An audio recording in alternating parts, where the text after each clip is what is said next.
Привет, друзья! Продолжаю отвечать на самые популярные вопросы от вас. Сегодня хотелось бы поделиться своим мнением на тему того, что же выгоднее покупать: новый автомобиль с гарантией или же бэушный автомобиль без гарантии. А также в конце я расскажу пару вещей про оперативный лизинг в Чехии.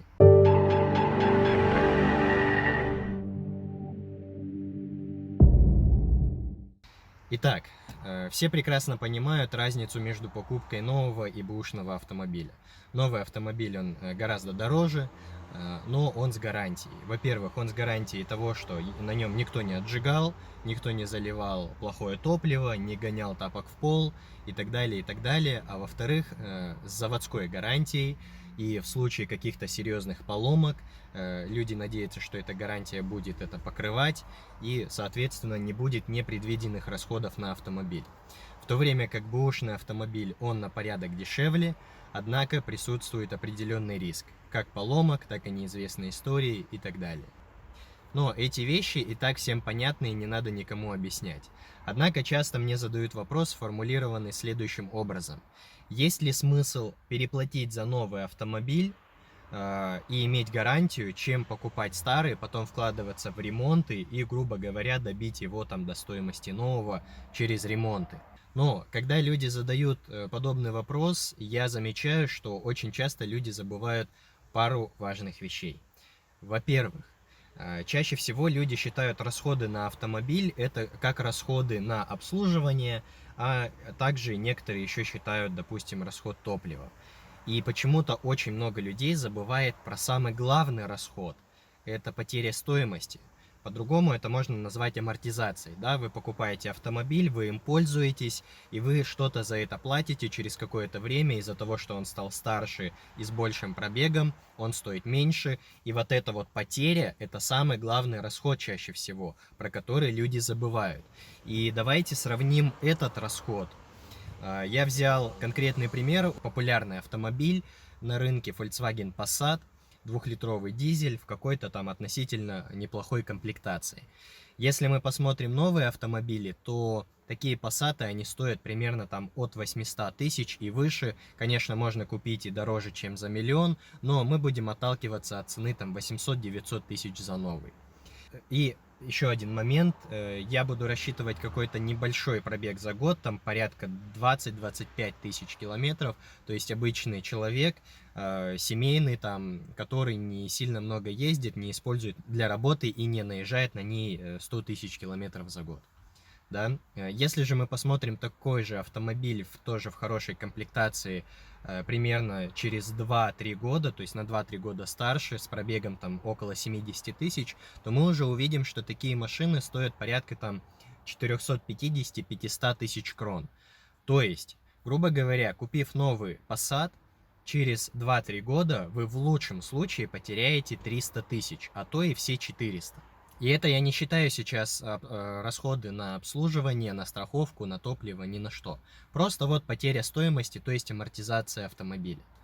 Если мы посмотрим машины еще постарше, допустим, вы купили 2-3-летний Passat там за 450-500 тысяч, и еще через 2 года хотите его продать, будучи уже 5-летним и с пробегом плюс-минус 120 тысяч, что, кстати, является очень низким пробегом для 5-летнего Passat, особенно дизельного, то они уже стоят порядка 350 тысяч. То есть вы еще потеряете 100-150 тысяч просто на цене этого автомобиля. А если вы берете его новый и через 5 лет продаете, то, соответственно, вот разница там 800, останется 350, то есть разница 450 тысяч в лучшем случае, а то и больше, в зависимости от пробега, от состояния и от комплектации автомобиля. Еще сравним совсем старый вариант, какой-нибудь 10-летний Passat, на данный момент это будет там 2010 года, это будет какой-то B6 Passat с пробегом за 200 тысяч, такие там в хорошем состоянии, с хорошей комплектацией можно купить там примерно за 150 тысяч крон.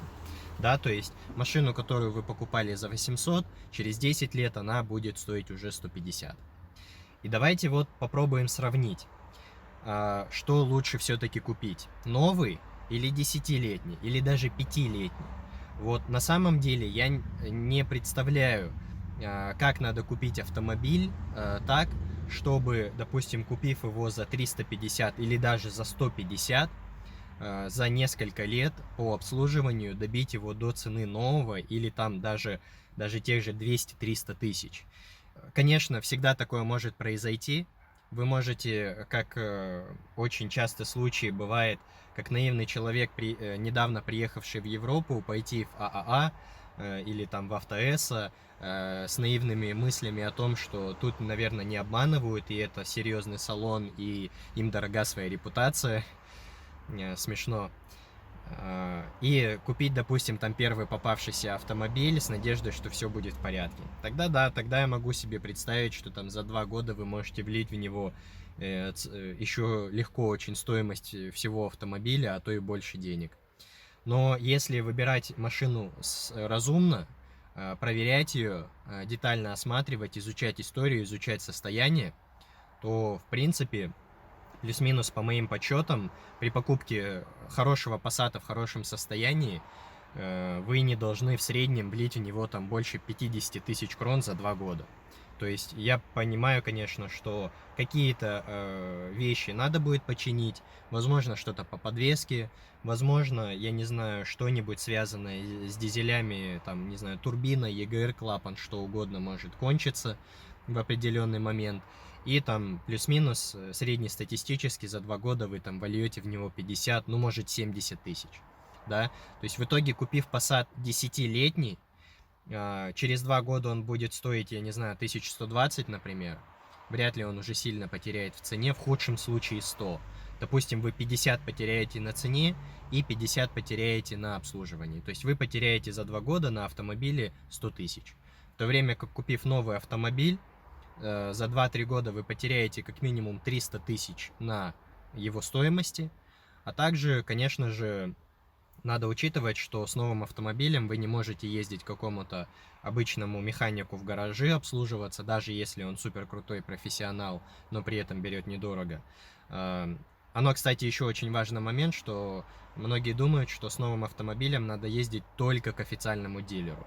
На самом деле европейские законы уже не так давно поменены, и такого правила не существует, и дилер не имеет права от вас этого требовать. Чтобы сохранить гарантию, вы должны ездить в нормальный сервис, в обычный, который вам дает фактуру, который делает все по правильным интервалам, а также ставит оригинальные запчасти. То есть, если эти требования выполнены, то вы можете в любой сервис ездить, который вам будет проставлять печати в сервисную книгу, будет выдавать фактуру и использовать оригинальные запчасти, а также делать все по правильным интервалам. Тогда вы не потеряете гарантию, а если вас кто-то будет запугивать, что вы ее все-таки потеряете, то угрожаете судом, потому что они будут неправы и их требования будут незаконны. Вот, поэтому, что я этим видео хотел сказать? Понятное дело, что новый автомобиль это классно, никто на нем не ездил, он пахнет новым, он более надежный, хотя, опять же, в наши дни это очень спорно.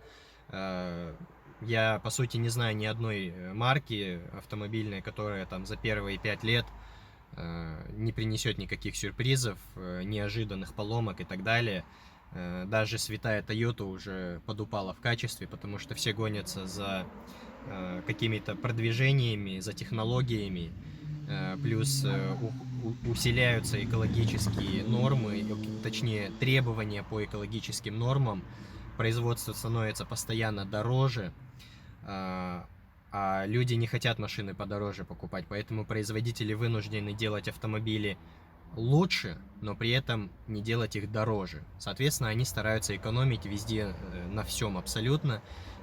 Качество автомобилей падает, также автомобили технологически становятся более сложными, это тоже сказывается на их надежности.